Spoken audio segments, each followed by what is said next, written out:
Bearing ভেঙে বেরোয় গেছে।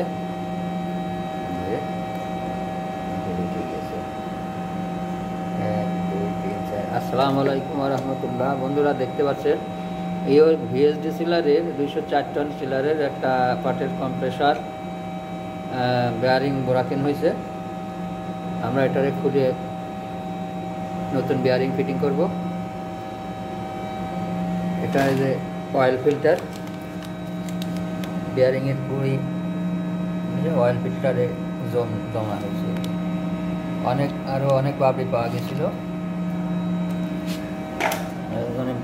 সব নাট বোল্টগুলা, ওরিং, কম্প্রেসারের ভিতরের ফিল্টার,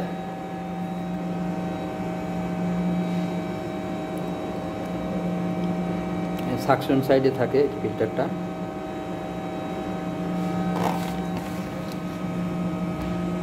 রোলার বিয়ারিং আছে কয়টা,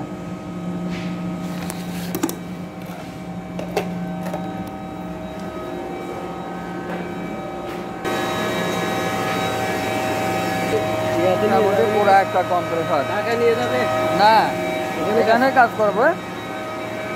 কাজ করার সময় আসিও থাকলে তো ওটা ফিটিংয়ের পরে পুরো আবার এরকম একটা ফিটিং করে ফেললে যাবে। বিয়ারিংগুলা